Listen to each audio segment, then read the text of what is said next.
जय हिंद साथियों, आपके YouTube channel Ajay sir anti classes में आपका स्वागत है। चलिए स्टार्ट करते हैं जीव द्रव के बारे में। जीव द्रव क्या है? तो जीव द्रव की जो शुरुआत होती है, कोशिका के अंदर कुछ तरल पदार्थ पाए जा रहे थे। तो शुरुआत में क्या है, रॉबर्ट हुक ने क्या कर दिया था, पेड़ की छाल से कोशिका भित्ति के अंदर क्या मृत कोशिका में उपस्थित क्या ऊतक को कार का और कार की पतली काट से क्या किया, कोशिका खोज किया। फिर बाद में क्या हुआ, 1831 में रॉबर्ट हुक ने केंद्रक की उपस्थिति का पता लगाया। फिर 1835 में आते हैं 1835 में आते हैं फेलिक्स डुजार्डेन। फेलिक्स डुजार्डेन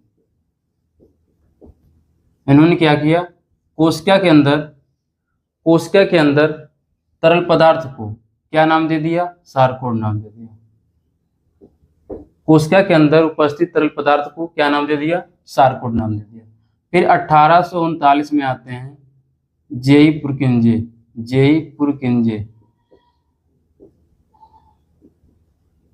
इसी कोशिका के अंदर जो ये तरल पदार्थ है, इसका नाम ये क्या रख दिए, प्रोटोप्लाज्म। बाद में इसका हिंदी रूपांतरण क्या हो गया, जीव द्रव।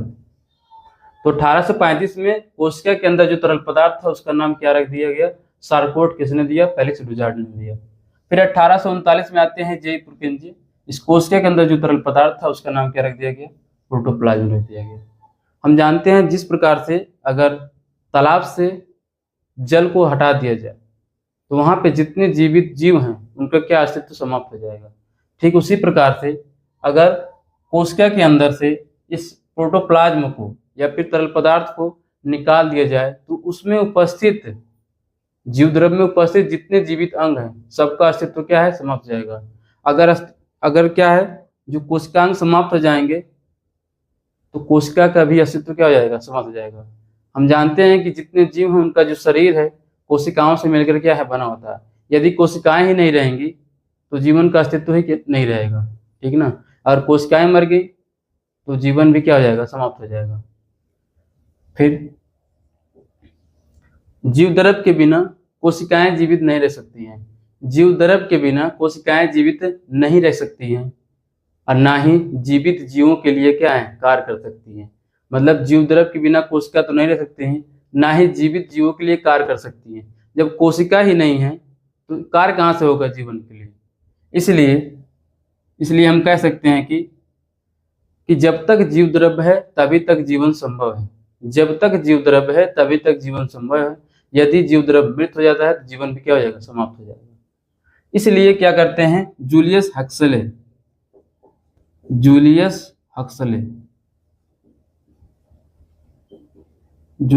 क्या कहते हैं कि जीव द्रव ही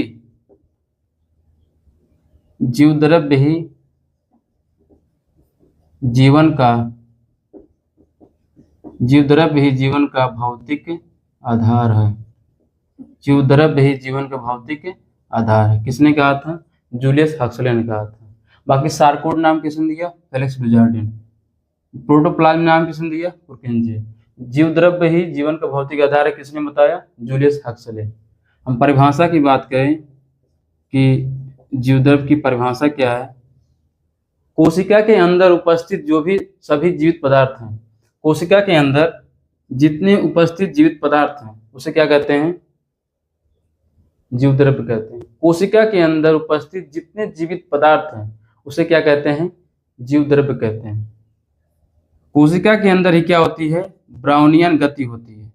जीव द्रव के अंदर ही क्या होती है, ब्राउनियन क्या होती है, गति होती है। जीव द्रव के अंदर क्या होती है, ब्राउनियन गति होती है। संरचना की हम बात करें, ये तो खोज हो गया, खोज में कितने साइंटिस्ट ने योगदान दिए थे, खोज हो गया, परिभाषा हो गया, संरचना की बात करते हैं। संरचना में क्या है, ये पूरा कोशिका हो गया। कोशिका के अंदर क्या है, कुछ तरल पदार्थ पाए गए थे, इसका नाम क्या है, प्रोटोप्लाज्म नाम दे दिया गया। अब प्रोटोप्लाज्म के अंदर ही क्या है, इसमें एक पाया जाता है छोटा सा, जिसका नाम क्या है, छोटा सा नहीं, सबसे बड़ा जो अंग होता है इस कोशिका में, इसको क्या बोलते हैं, केंद्रक। केंद्रक के अंदर भी क्या पाया जाता है, केंद्रक द्रव पाए जाते हैं। क्या पाया जाता है, केंद्रक द्रव पाए जाते हैं। तो इसकी बाहरी सतह को कोशिका के बाहरी सतह क्या बोलते हैं, कोशिका झिल्ली बोलते हैं, कोशिका झिल्ली। बाकी इस वाले पूरा हिस्से को क्या बोलते हैं, कोशिका द्रव्य। इसको क्या बोलते हैं, केंद्रक। बाकी इसके अंदर जो केंद्रक अंदर जो द्रव है उसको बोलते हैं केंद्रक द्रव। इसको बोलते हैं सेल मेम्ब्रेन,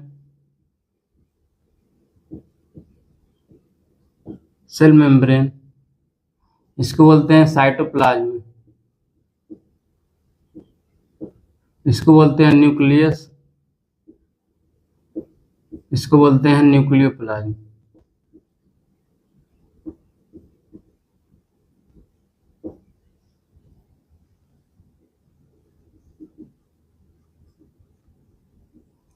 जीवद्रव जो है कोशिका द्रव और केंद्रक, कोशिका द्रव और केंद्रक द्रव से क्या है, मिलकर बना होता है। जीवद्रव जो है केंद्रक के अंदर क्या पाया है, केंद्रक द्रव। इस प्रकार से कह सकते हैं कि जो जीवद्रव है कोशिका द्रव और केंद्रक द्रव से क्या है, मिलकर बना होता है। कोशिका द्रव प्लस केंद्रक द्रव, केंद्रक द्रव। ये कहाँ पाया जाता है केंद्रक द्रव, केंद्रक के अंदर पाया जाता है, केंद्रक के अंदर पाया जाता है। तो जीव द्रव का जो निर्माण होता है कोशिका द्रव और केंद्रक द्रव से मिलकर क्या है, निर्माण होता है। जीव द्रव का निर्माण कोशिका द्रव और केंद्रक द्रव से क्या होता है, इसका निर्माण होता है। जीव द्रव में ही, जीव द्रव में ही क्या है, 70 से लगभग 90% के आसपास क्या पाए जाते हैं, जल पाए जाते हैं। जल के अलावा इसमें जीव द्रव में क्या है, जल के अलावा इसमें क्या पाए जाते हैं, प्रोटीन पाए जाते हैं। जीव द्रव में कार्बोहाइड्रेट पाए जाते हैं, कार्बोहाइड्रेट, कार्बोहाइड्रेट है, एंजाइम है, लिपिड है, और क्या पाए जाते हैं, अकार्बनिक लवण पाए जाते हैं, अकार्बनिक लवण पाए जाते हैं। तो जीव द्रव के अंदर 70 से 80% जो भाग घेर के रखता है, कौन रखता है, जल। बाकी प्रोटीन, कार्बोहाइड्रेट, एंजाइम, लिपिड, अकार्बनिक लवण, ये सब क्या है, जीव द्रव के अंदर क्या है, पाए जाते हैं। जीव द्रव की जो संरचना होती है एकदम जेली जैसी संरचना होती है, जेली जैसी संरचना होती है, जो क्या होता है, एक प्रकार का अर्ध तरल पदार्थ होता है, अर्ध तरल पदार्थ होता है। आप लोग जेली देखे होंगे, तो जेली की तरह क्या होता है, एक प्रकार का अर्ध तरल पदार्थ होता है। इसकी हम कार्य की बात करें, कार्य क्या होता है, ये क्या करता है, कोशिका को सुरक्षा या फिर खतरों से बचाता है। ये क्या करता है, कोशिका को यह कोशिका को खतरों से बचाता है, खतरों से बचाता है। पहला काम क्या है, यह कोशिका को खतरों से क्या करता है, बचाता है। दूसरा काम क्या है जीव द्रव का, यह जो है कोशिका के अंदर, कोशिका के अंदर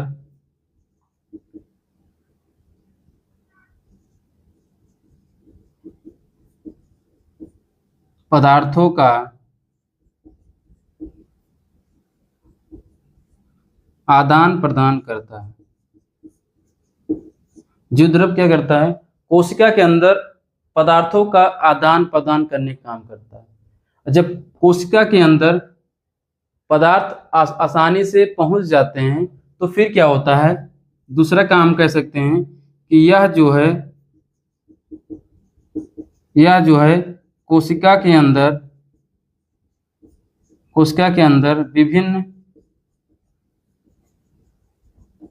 विभिन्न कार्यों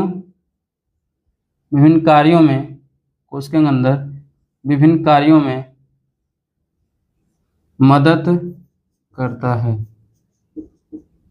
जैसे, तो कोशिका के अंदर विभिन्न कार्य करने में मदद कौन करता है, तो जीव द्रव्य करता है। कौन करता है? जीव द्रव्य। जैसे पोषण हो, श्वसन हो, सर्जन हो, वृद्धि है, प्रजनन, ये सब किसका काम होता है? ये सब जीव द्रव्य के अंदर उपस्थित कोशिका में होता है। तो जीव द्रव्य का जो कार्य है, कोशिका क्या करता है? खतरों से बचाता है। अगला काम क्या है? कोशिका के अंदर पदार्थों का आदान प्रदान करता है। जब पदार्थों का आदान प्रदान करता है तो कोशिका के अंदर जो भी पदार्थ जाएंगे वहां से उसका क्या हो जाएगा?